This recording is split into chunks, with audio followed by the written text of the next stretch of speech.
Okay guys, mayong adlaw.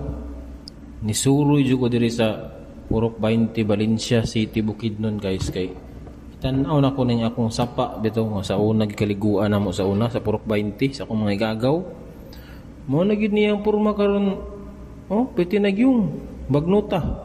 Mura siya ka ng di na sapa, mura ka na namatay na nga sapa. Kusog gini kaaga sa una ning sapaan eh. Buhi pa kay mga bato, itom pa kaayo. Karon no, grabe lahi na jud. Di na gid siya pareha sa una.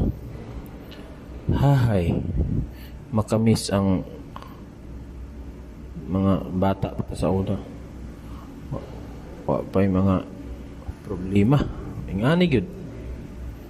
Na murag nagkaroon na.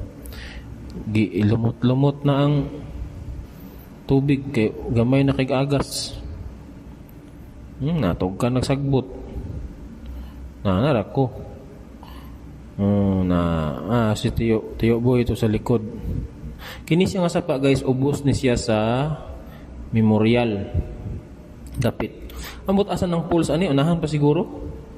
Di naman ako ma-memorize kay lahi na magpurma ang sapa eh. Hugaw naman kaayo og wan di na gyud wa nagay tubig.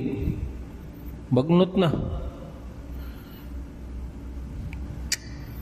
Nausab na gyud sa kinaiyahan. Mga bato nga nang kuan murag patay na nga bato tanan. Kita to sa taas ha. Tanaw mga bato. Sa una itom pa kayo na.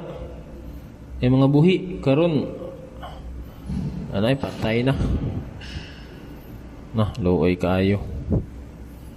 Di na gid siya pareha sa una nga alami paliguan.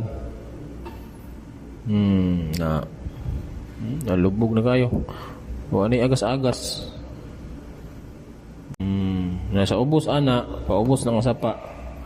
Dito ng garden sa akong mga igagaw. Ito sa tumoy. Gilumot-lumot na ganing tubig oh. Way agas-agas. Padulong na gini mamatay guys yung sa paan eh. Mo na garden sa akong igagaw. Di ba? Maura to guys.